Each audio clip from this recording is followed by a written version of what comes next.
أعوذ بالله من الشيطان الرجيم بسم الله الرحمن الرحيم السلام عليكم ورحمة الله تعالى وبركاته. ദയവായി എൻ്റെ ഈ വീഡിയോ കാണുന്നവർ ഒന്ന് സബ്സ്ക്രൈബ് ചെയ്യും, ലൈക്ക് ചെയ്യും, ഷെയർ ചെയ്യണമെന്നും കൂടി പറയാം. കാരണം മനുഷ്യന് ഓർമ്മയെന്ന് പറയുന്നത് ചിലപ്പോൾ നിൽക്കില്ല. അതുകൊണ്ട് മുൻകൂറായി ഞാൻ ഒന്ന് പറഞ്ഞെന്ന് മാത്രമേ ഉള്ളൂ. അസ്തഗ്ഫിറുല്ലാഹ്. ഞാനിവിടെ ഈ പറയാൻ പോകുന്ന വീഡിയോ ഒരു പ്രധാനമായ ഒരു ദിക്റാണ്. ഈ ദിക്ർ എന്ന് പറഞ്ഞാൽ കോടാനുകോടി ദിക്റുകൾ ഇങ്ങനെ നടക്കുകയാണ്. അപ്പോൾ ഈ ദിക്റിൽ ഭൂരിപക്ഷ ദിക്റുകളിലും ലാ ഇലാഹ ഇല്ലല്ലാഹ് വരും. ലാ ഇലാഹ ഇല്ലല്ലാഹു എന്ന് പറഞ്ഞാൽ എല്ലാം അല്ലാഹ് തന്നെ, അള്ളാഹുവിനെ ആരാധിക്കുന്ന കാര്യം മാത്രമാണ് അവിടെ ഈ പറയുന്നത്. അപ്പോൾ ലാ ഇലാഹ ഇല്ലല്ലാഹ് ഭൂരിപക്ഷം ദിക്റുകളിലും ലാ ഇലാഹ ഇല്ലല്ലാഹ് വന്നുകൂടുന്ന ദിക്റുകളാണ് നമ്മൾ ചെല്ലുന്നത്. ഈ ദിക്റുകൾ എന്ന് പറയുമ്പോൾ അള്ളാഹുവിൻ്റെ പരിശുദ്ധമായ ഖുർആൻ തന്നെ, ആ ഖുർആനിൽ നിന്ന് എടുക്കുന്നതാണ് ഈ ദിക്ർ എന്ന് പറയുന്നത്. ഇവിടെ ഞാനൊരു പ്രധാനമായ ഒരു ചെറിയ ദിക്ർ, അതായത് വാക്കുകൾ കുറഞ്ഞ ഒരു ദിക്റാണ് ഇപ്പോൾ ഇവിടെ പറയാൻ പോകുന്നത്. എന്നാൽ അതിൻ്റെ അർത്ഥയാത്രി അത്രത്തോളം വലുതുമാണ്. അത് നമുക്ക് ഏറ്റവും കൂടുതൽ പ്രയോജനമുള്ള ഒരു ദിക്റും കൂടിയാണ്. എന്ന് പറഞ്ഞാൽ ആരാധനയ്ക്കർഹൻ അല്ലാഹുവല്ലാതെ മറ്റാരുമില്ല. എല്ലാ ആരാധനയും പടച്ച തമ്പുരാന് മാത്രമാണ്. അല്ലാഹു സുബ്ഹാനഹു വ തആലയായ തമ്പുരാന് ആരും സഹായിയായിട്ടില്ല, ആരും ഒത്താശയ്ക്കില്ല. അല്ലാഹു തആല ഏകനാണ്, അല്ലാഹു തആല ഏകനാണ്, അല്ലാഹു തആലയ്ക്ക് മറ്റാരുമില്ല, അല്ലാഹു തആല ഒന്ന് തന്നെ എന്നുള്ള ഒരു ദിക്റാണ് ഇവിടെ പറയാൻ പോകുന്നത്. അത് പ്രധാനമായ ഒരു ദിക്റാണ്. ഈ ദിക്ർ നമുക്ക് എപ്പോഴും അങ്ങ് ചെല്ലാവുന്ന ദിക്റാണ്. ദിക്റുകൾ ചെല്ലുന്ന കാര്യത്തിൽ ഒരു മടി വേണ്ട. ഞാൻ ഇത്ര ദിക്ർ ചെല്ലിയിട്ടും എനിക്ക് പ്രയോജനമില്ല എന്ന് ചിന്തിക്കേണ്ട കാര്യമില്ല. ദിക്ർ ചൊല്ലിക്കഴിഞ്ഞാൽ ഒരൽഹംദുലില്ലാഹ് ആരെങ്കിലും പറഞ്ഞാൽ അല്ലാഹു തആലയ്ക്ക് എത്രയോ ഈ മനുഷ്യനോട് അടുപ്പമാണെന്നറിയുമോ? അതിപ്പോൾ അറിയുവാൻ കഴിയുകയില്ല. അതൊരു സമയത്ത് നമുക്കറിയാൻ കഴിയും. അത് ദുനിയാവിൽ വെച്ച് തന്നെ അതിൻ്റെ പ്രയോജനം നമുക്കറിയാൻ അല്ലാഹു സുബ്ഹാനഹു വ തആലയായ തമ്പുരാൻ നമുക്ക് അവസരം തരുന്നതാണ്. അതുകൂടാതെ കണ്ട് നമ്മളെല്ലാം ഒരു സമയം ഈ ലോകത്ത് നിന്ന് യാത്ര പറയുന്ന ആൾക്കാരാണല്ലോ. അങ്ങനെ യാത്ര പറഞ്ഞൊരു സ്ഥലത്ത് ചെല്ലുമ്പോൾ മറ്റൊരു രാജ്യത്തേക്ക് നമ്മൾ പോകുന്നവരാണ്. ആഖിറം എന്ന് പറയുന്ന ഒരു രാജ്യത്തിലേക്ക് നമ്മളെല്ലാവരും ഒരു സമയം പോകുന്നവരാണ്. അത് ആഖിറത്തിലങ്ങ് ചെല്ലുമ്പോൾ ഒരു പക്ഷേ അതിന് മുമ്പായിട്ട് 2-3 സന്ദർഭങ്ങളുണ്ട്, വലിയതായ ചില കാര്യങ്ങൾ, സമയങ്ങളുണ്ട്.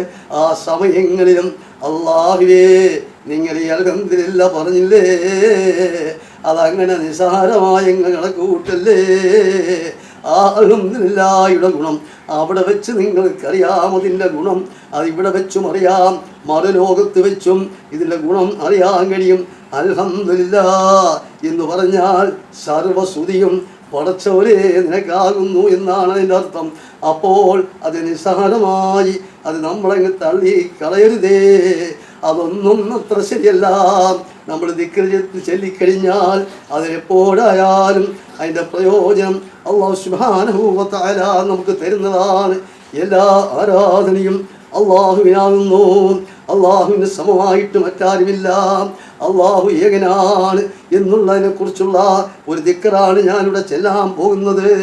ആ ദിക്ർ എന്ന് പറയുന്നത് നമസ്കാരത്തിന് ശേഷമായാലും ശരി, അല്ലാത്ത സമയമായാലും ശരി, എപ്പോഴും അങ്ങ് ചെല്ലാവുന്നതാണ്.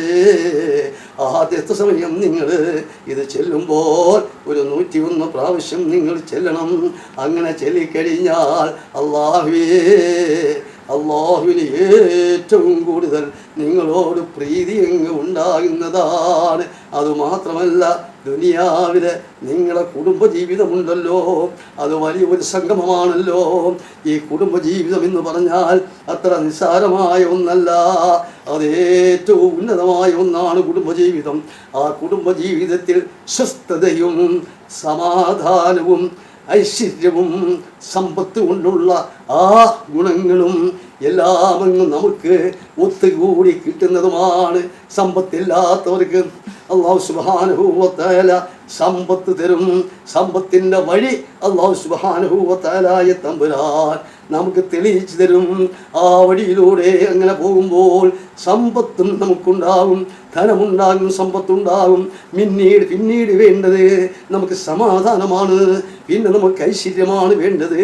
ഐശ്വര്യമുണ്ടാകും. അത് പിന്നത് മാത്രമല്ല, ബർക്കത്തുണ്ടാകും. എത്ര സമ്പത്ത് നമുക്കുണ്ടായാലും ശരി തന്നെ, എത്ര ധനം നമുക്ക് വാരി അങ്ങ് കൂട്ടിയാലും ശരി തന്നെ, അല്ലാഹു സുബ്ഹാനഹു വ തആലയായ തമ്പുരാൻ അത് ഈ ബർക്കത്തിൽ വച്ചില്ല എങ്കിൽ പരാജയമായി പോകുമെല്ലാം. നമുക്ക് ബർക്കത്തും കിട്ടുന്നതാണ്, റഹ്മത്തും അതിൽ കിട്ടുന്നതാണ്. അതുകൊണ്ട് ഈ ദിക്റ് ചൊല്ലിയാൽ ജീവിത ഗുണങ്ങളെല്ലാം നമുക്ക് കിട്ടും.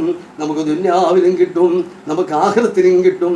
ദുനിയാവിൽ കിട്ടുന്നത് നമ്മുടെ ജീവിത നിലവാരത്തിന്, നമ്മുടെ കുടുംബപരമായ ജീവിത നിലവാരത്തിന് ഏറ്റവും ഉന്നതമായ നിലയിൽ കൂടി നമുക്ക് പോകാൻ കഴിയും. അങ്ങനെയൊക്കെയുള്ളതായ സൗഭാഗ്യങ്ങൾ അല്ലാഹു സുബ്ഹാനഹു വ തആല നമുക്ക് തരുമ്പോൾ നമ്മൾ അഹങ്കരിക്കില്ലേ? നമ്മൾ മനസ്സുകൊണ്ട് ഒരു കാരണവശാലും ഞാൻ എന്നുള്ളൊരു ഭാവം നമ്മൾ കാണിക്കില്ലേ? നമുക്ക് സമ്പത്തും ഐശ്വര്യവും നമുക്ക് വർദ്ധിച്ചു വരുമ്പോൾ നമ്മൾ സമാധാനം എന്നുള്ള ചിഹ്നം നമ്മുടെ ഹൃദയത്തിനകത്ത് ഉണ്ടാകുകയും സമൃദ്ധമായിട്ട് നമുക്ക് ജീവിക്കാനുള്ള ഒരു വഴിയിലൂടെ നമ്മൾ പോവുകയും ചെയ്യണമെന്നും കൂടി ഇതോടൊപ്പം ഞാൻ പറയുകയാണ്. ഞാൻ ആ ദിക്റ് ഇവിടെ ചെല്ലുകയാണ്.